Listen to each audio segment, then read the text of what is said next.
des réflexions que je me suis faites sur la notion d'emprise et la notion de pouvoir dire stop. Parce que dans ma propre vie, j'ai été pas mal challengée là-dessus, mais je ne m'en suis rendu compte que récemment.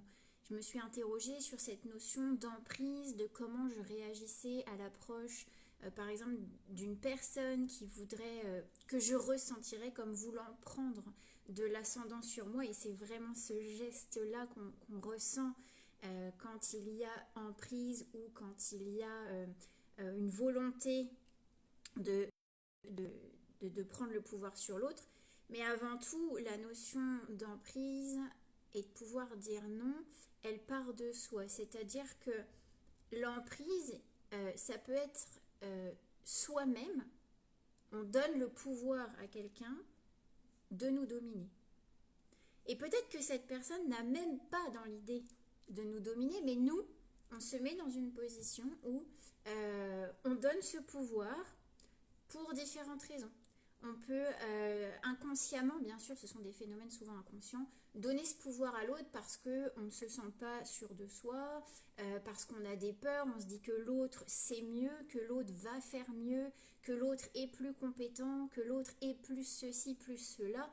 En gros, on place l'autre en fait sur une échelle euh, de valeur supérieure à la nôtre et on lui donne comme ça un pouvoir qui va du coup permettre à l'autre, même si c'est inconscient, d'avoir une emprise.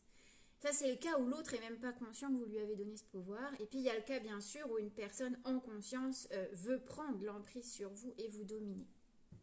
Tout ça, ce sont un peu des jeux de personnalité et de rapports dominant-dominé qui sont la plupart du temps inconscients, mais qui sont chez certaines personnes très conscientisées.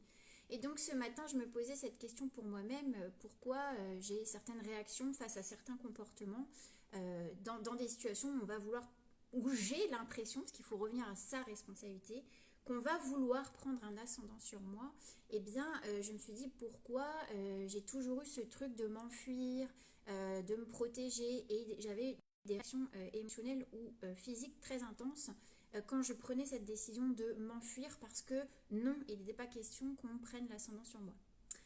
Le scénario s'est répété plusieurs fois dans ma vie jusqu'à ce que je comprenne une ultime fois qu'en fait la solution bien sûr n'était pas la fuite. Évidemment.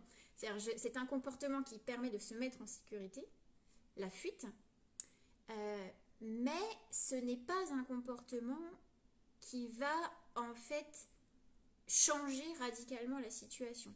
C'est juste temporairement je me mets en sécurité, mais finalement je ne change pas à l'intérieur de moi le comportement, l'habitude, la structure qui fait que je me retrouve dans une situation qui permet à l'autre de prendre l'ascendant sur moi. Que je lui donne cette autorisation ou que je ne lui donne pas et que ce soit l'autre qui veuille la prendre.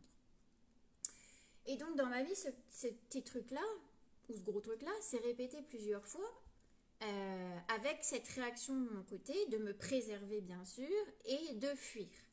Déjà, j'ai mis un temps à comprendre que je m'enfuyais. Il faut déjà identifier sa réaction par rapport à ça. Moi, il y a des réactions corporelles qui m'indiquaient que quelque chose n'allait pas, notamment des nausées.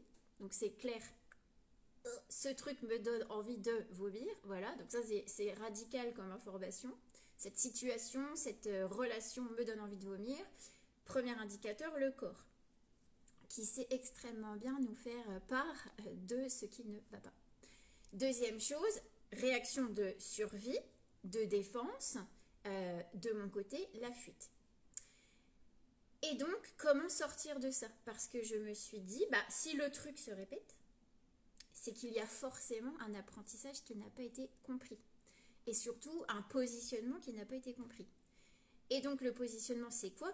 Bah, c'est de dire stop, en fait. C'est le fameux mot dire stop. Et de le dire de manière, là je change même ma position sur la chaise, mais ok, je sais que cette situation ne respecte pas mon intégrité, qu'elle soit physique, morale ou spirituelle. Ça, c'est la première prise de conscience à avoir, c'est qu'une relation, un événement, peu importe, ne respecte pas notre intégrité physique, morale ou spirituelle. Ça, c'est la première prise de conscience. La deuxième, c'est de dire, bah, j'en suis consciente, ça ne me convient pas, et c'est un vrai ça ne me convient pas parce que ça me rend malade, parce que ça me fait peur, parce que ça me met dans l'inconfort, parce que ça me prive de ceci, cela, peu importe.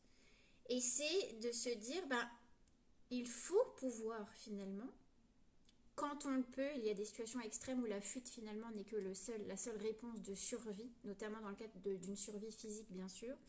Mais dans les cas plus subtils, je dirais, il me semble qu'une des solutions serait de pouvoir simplement, sans colère, sans énervement, sans pleurs, dire à l'autre, stop, je ne fonctionne pas comme ça, et cette situation me met en danger au niveau émotionnel, me met en danger dans mon quotidien, que ce soit un danger physique, moral ou spirituel.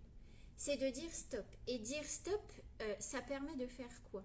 Ça permet de se respecter, ça permet de bien sûr se respecter et délimiter son terrain finalement de vie dans lequel on va se sentir à nouveau en sécurité.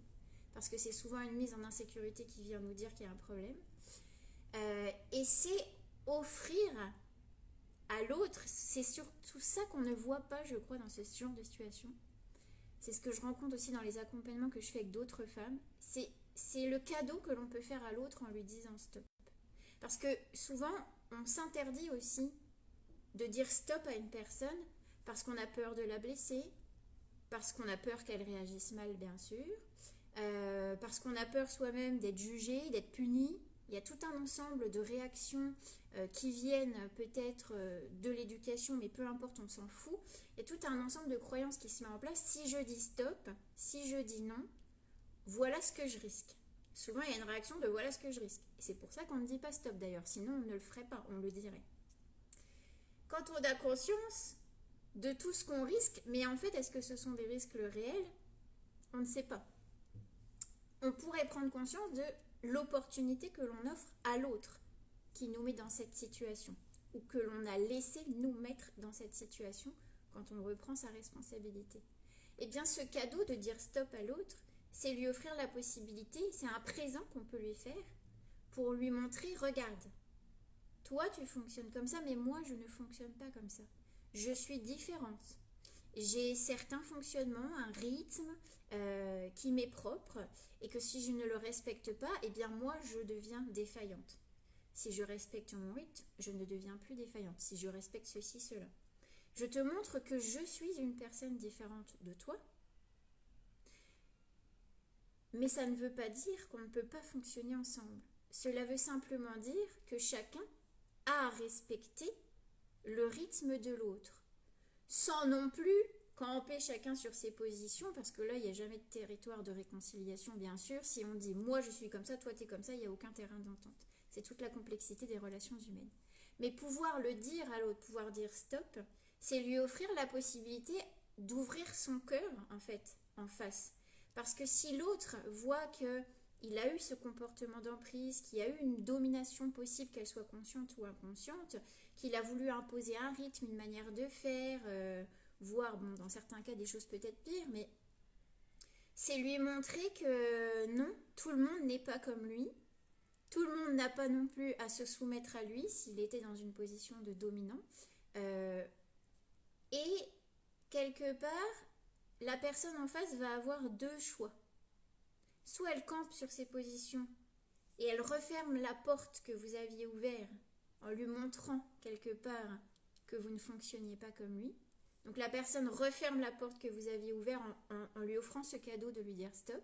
Elle reste sur ses positions, elle reste dans un monde plus fermé, peut-être dans lequel pour l'instant elle se sent confortable.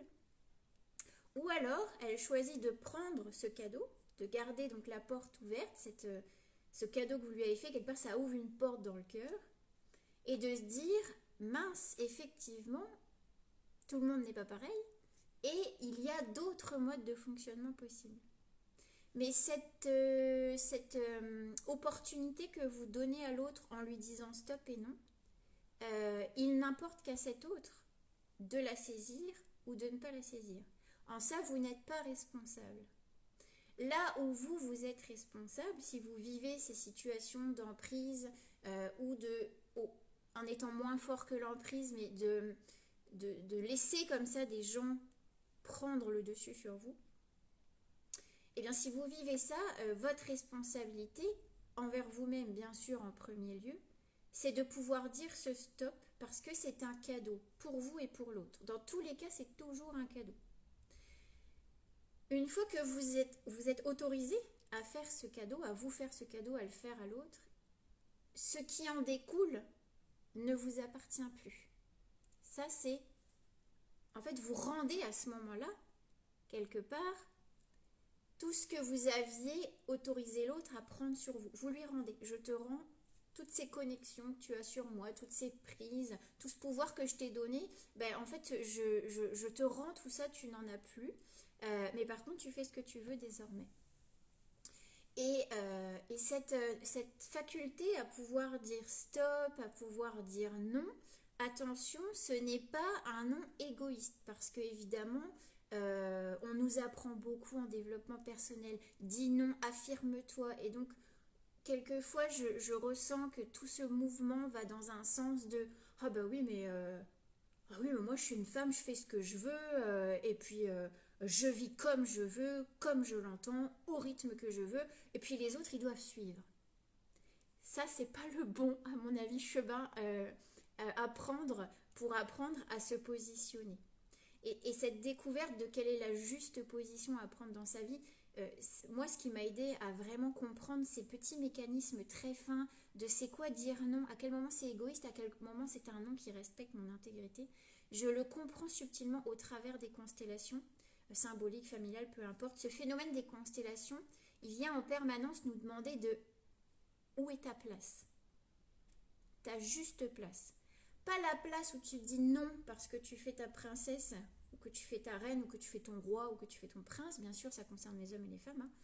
Mais un non qui n'est pas là pour priver l'autre de quelque chose, vous voyez? La différence subtile dans un stop, ça ne me convient pas, un non, et un non, parce que en fait, juste je te refuse ça, elle est là, elle est dans cette subtilité de est-ce que je veux vraiment refuser quelque chose à l'autre? Parce que j'ai une valeur, une estime de moi qui est là, d'accord, mais qui est un petit peu trop haute du coup. Ou est-ce que je le dis parce que c'est juste pas intègre? Il y a toute une jauge là-dedans qui est très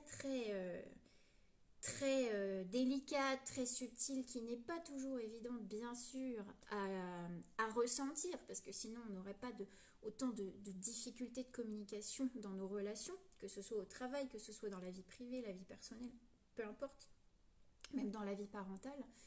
Euh, c'est un jeu d'horloger. Et avec les constellations, et les constellations, c'est vraiment quelque chose qui passe par le corps. C'est-à-dire, vous allez ressentir dans votre corps, il est où mon oui, il est où mon non, elle est où ma place par rapport à ceci, cela. Est-ce que quand je dis non, c'est un vrai non parce que je veux respecter mon intégrité ou c'est un non de caprice quelque part? On pourrait le voir comme ça. Je vais donner un exemple très concret dans la vie quotidienne, notamment des mamans. Nous les mamans, si vous êtes maman, mais si vous êtes papa c'est pareil, hein, d'accord? On est sollicité en permanence par les enfants. En permanence, enfin, ils ont quand même tendance à nous demander beaucoup de choses et c'est normal. Puisque les enfants, de par leur statut, de par leur âge, de par... voilà, évidemment dépendent de nous jusqu'à un certain stade. Et ces sollicitations, j'ai pu entendre et moi-même, j'ai fait ça. Je le regrette, mais quelque part, c'est un apprentissage. J'ai eu un moment de me dire, mais en fait, j'ai le droit de vivre ma vie, en fait, je ne suis pas qu'une maman, et c'est vrai. Mais de dire des noms par moment, juste, ah non, mais là, c'est le moment de maman. Non, là, tu me fous la paix. Je ne veux plus rien savoir. Et de pousser ce truc un petit peu à l'extrême. Qu'est-ce que vous voulez que l'enfant en fasse? Il en fasse de ce non-là. Parce que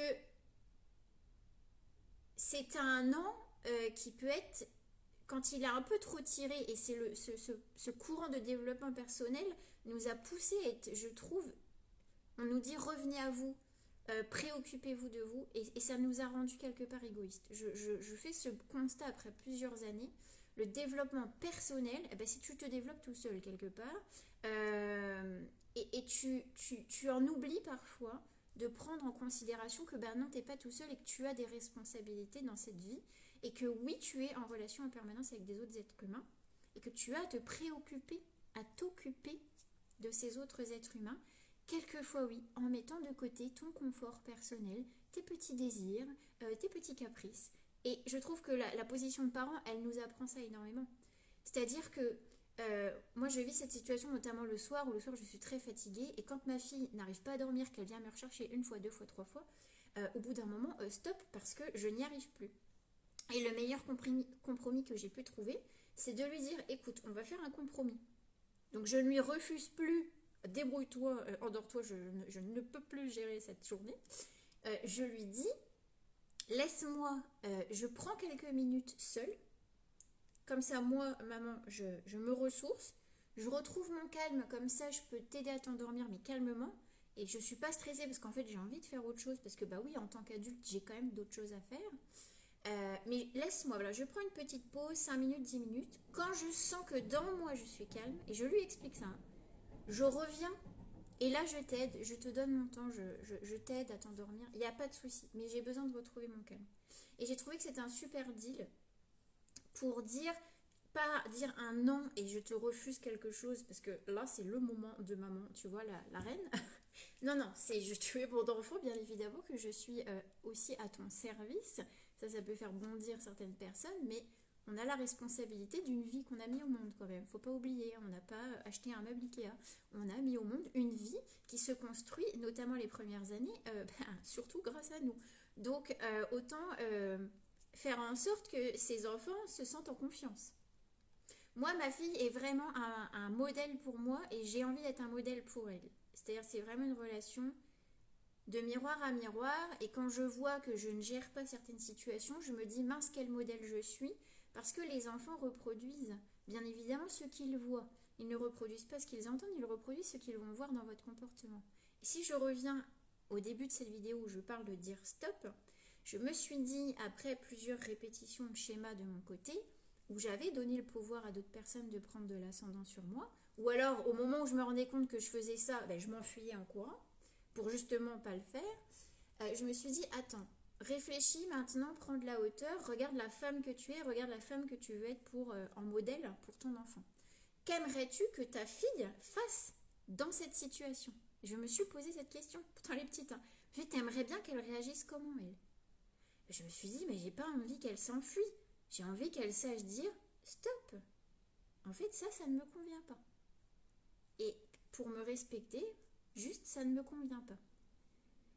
Et là, je me suis dit, ok, donc en fait, la clé est dans le modèle que je veux être pour mon enfant. Et si je connais le modèle, si j'ai identifié le modèle que je veux être pour mon enfant, je peux utiliser ça à mon avantage pour en fait me motiver à l'être, ce modèle, et m'aider à trouver les solutions. Donc dans ce cas-là, ne plus fuir cette situation où je donne du pouvoir ou alors l'autre en prend sur moi, mais de dire hop, on arrête tout. Et on va faire différemment parce que là, ça ne me convient pas. Mais d'oser le dire, ce nom. Et c'est vraiment formidable d'avoir des enfants, que ce soit les vôtres, hein, ou que ce soit ceux de vos frères et sœurs, enfin peu importe, quand vous regardez comment ils se comportent et quand vous regardez l'adulte que vous voudriez qu'ils aient pour modèle, pour qu'ils puissent en fait copier. Les enfants fonctionnent beaucoup par copiage au début. Ils font du mimétisme pour réussir à comprendre en fait comment s'adapter dans cette société. Ils miment. Ce sont de très bons mimes. Mais que miment-ils? C'est là qu'il faut faire attention. Et vous vous en êtes tous rendu compte si vous avez des enfants. Ils vont pas à l'école du jour au lendemain, ils vont à l'école, ils reviennent, ils ont un vocabulaire qui ne vous appartient pas. C'est un vocabulaire qu'ils miment parce qu'ils recopient ce qu'ils entendent à l'école. Vous vous rendez compte à quel point ils miment. Et quand vous vous rendez compte de ça, vous avez déjà une cartographie du futur potentiel de votre enfant, même si tout, bien sûr, ne dépend pas de vous. Il faut déculpabiliser par rapport à ça. Déjà, il y a deux parents et puis il y a l'enfant. Il y a pas... il y a ce qu'on hérite de notre famille, mais il y a aussi la manière dont lui va sélectionner ce qu'il mime ou ce qu'il ne mime pas. Mais je dirais qu'on a tout intérêt, en tant qu'être responsable, à incarner ce qui nous semble être le plus juste dans finalement ce qu'on veut transmettre. Parce qu'il y a une expression en France qui dit ça, faites ce que je dis, mais pas ce que je fais. Moi, j'ai entendu, mes parents me disaient ça. Non, mais moi, je fume, mais tu fumes pas. Enfin, c'était ce genre de truc. C'était, fais ce que je dis, mais pas ce que je fais. Mais non, les enfants font ce que vous faites, pas ce que vous dites. C'est pour ça d'ailleurs qu'on a tendance à hausser la voix. Mais pourquoi tu fais pas ce que je te dis? Mais parce que moi, je fais ce que tu fais. En fait, la clé, elle est là. Et c'est une clé de progression, je trouve, spirituelle qui est 1000 fois plus importante, 1000 fois plus radicale, en tout cas dans mon expérience de vie, euh, que beaucoup de choses. Moi, je m'inspire de mon enfant pour m'améliorer. Quel modèle je veux être? Évidemment, je prends mes inspirations également. Ça, c'est autre chose, mais dans des modèles de femmes, des femmes que je rencontre, sont toujours plus matures que moi, voire très, très, très, très, très, très, beaucoup, beaucoup, beaucoup plus avancées dans la vie que moi, pour comprendre comment elles ont pu franchir leurs obstacles. Avoir des modèles dans la vie, ce n'est pas être fan de quelqu'un et lui donner aussi un genre de pouvoir. C'est juste être dans cette humilité de reconnaître que l'autre a réussi à trouver une solution de laquelle vous pourriez vous inspirer. En ça est pertinent le modèle. Le modèle, c'est qu'est-ce que je peux prendre de l'autre, enfin pas lui prendre d'ailleurs, de quoi je peux m'inspirer chez l'autre pour m'en sortir moi-même. Donc apprendre à dire stop pour respecter son intégrité et non pas faire un caprice de prise de pouvoir en disant bah non, je ne te le donne pas parce que je jouis de ce pouvoir de domination, je peux prendre, je peux reprendre. Voilà, ça on n'est pas du tout là-dedans dans le stop dont je parle bien sûr, mais quelquefois la limite n'est pas toujours évidente à sentir. Et bien dire ce fameux stop, j'en retiens que c'est un présent, et je ne dis plus cadeau, je dis présent, pour se rendre compte que ici et maintenant, je change ma réalité, je change mon quotidien, je change ma relation à l'autre, parce que j'ai eu le courage et la bonne idée de me faire ce cadeau de dire stop, et j'ai fait ce cadeau à l'autre, qui lui peut du coup constater aussi que peut-être, même si au départ c'est vous qui lui avez donné le pouvoir, mais libre à l'autre aussi de ne pas le prendre ce pouvoir. Ne jamais oublier que dans une relation on est deux. Vous pouvez donner votre pouvoir à l'autre, mais l'autre a le droit de dire oh, pop, pop, pop, pop, pop, pop, je ne prends pas. S'il le prend, eh bien je dirais que du coup c'est 50-50. Voilà, tout l'art, toutes ces questions qui tournent autour de dire stop, de l'emprise sont bien sûr très complexes. Évidemment, il y a des situations qui sont dramatiques et lesquelles un simple stop ne suffira pas, évidemment. Les situations où votre intégrité physique, votre vie est en danger, bien sûr, la plupart du temps, un simple stop n'a pas suffi, sinon vous n'en seriez pas arrivé là. Donc la fuite, là, effectivement, reste le comportement de survie. Heureusement que nous sommes capables de fuir. Il y a aussi ça à voir en tant que capacité bénéfique que l'on a. On a la capacité de se positionner et d'être ferme pour pouvoir faire un bloc et dire non, mais on a aussi la capacité de fuir pour se préserver. On a ça, heureusement qu'on a encore ça dans notre instinct. Je sais que certaines personnes souffrent d'un syndrome, je ne sais pas comment il s'appelle, mais qui bloque ce processus, donc ils ne peuvent même pas fuir, et pour le coup, leur vie peut être en danger. On a cette capacité, il faut aussi l'avoir comme un cadeau, d'avoir le courage de s'enfuir quand on ne peut pas faire autrement. Je finirai là-dessus. Ah oui, psycho-bioénergie, pas facile quand c'est dans la famille. C'est exactement souvent en premier lieu dans la famille qu'on est challengé sur le fait de pouvoir dire non. La famille, c'est vraiment le truc où tout est un peu plus condensé dans la vie que dans le reste. Et ce qu'on arrive finalement, les relations qu'on développe dans son foyer familial vont déterminer quand même en partie ce qui va se passer dans les autres relations. Que l'on choisisse de faire l'extrême opposé pour être en contradiction avec sa famille, ou qu'on choisisse tout simplement de finalement faire la même chose et d'étirer notre comportement dans d'autres milieux sociaux. Oui, je suis d'accord avec toi. Quand on entend dans le subtil ce qui se joue, bah pourquoi je pourrais pas dire l'inverse? Puisque ça fait partie de ce que je peux sentir aussi chez l'autre, de comprendre. Tu as raison, c'est très difficile parce que quand tu peux voir chez l'autre, par exemple quelqu'un qui a cet instinct de domination, mais de voir pourquoi il le fait, quel est ce petit enfant en lui qui souffre, qui fait qu'il est... Son mécanisme de défense aussi, c'est de prendre le dessus sur l'autre. Euh, Tu te retrouves face à un dilemme quelque part, à dire je le comprends, mais en même temps je ne peux pas subir. Et des fois, c'est un peu plus compliqué pour les êtres sensitifs parce que il y a d'un seul coup plein d'échelles de compréhension qui se mettent en place et qui rajoutent quelquefois pour certains des barrières du coup à dire non, le temps qu'on comprenne, ok, mais ce ne sont que ses souffrances à lui. On peut le voir comme un cadeau, de dire, avec ses facultés de sensibilité, de dire je peux sentir pourquoi l'autre prend le dessus sur moi, je peux aussi sentir pourquoi l'autre se laisse prendre le dessus, subit le dessus, mais tout ça, ça appartient à tout un chacun. Qu'est-ce que moi, à mon échelle, je peux faire pour que la situation se transforme en un cadeau?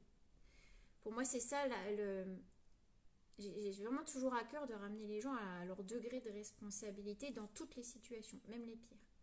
Qu'est-ce que tu peux faire à ton échelle puisque tu ne peux pas changer l'autre? L'autre, tu peux lui offrir un cadeau par ta réaction, par ton positionnement. Par ton positionnement d'ailleurs, plus que par ta réaction. Parce que la réaction, c'est vraiment ah, je ressors de moi sous l'effet de l'émotion, donc ça va encore pas régler le problème. Et bien c'est tout un art, hein, je ne dis pas que je le maîtrise, mais j'avais envie de partager ces réflexions avec vous aujourd'hui sur sur ce dire stop et sur finalement qu'est-ce que ça peut apporter dans une relation et quels sont les enjeux un petit peu plus subtils que juste dire non.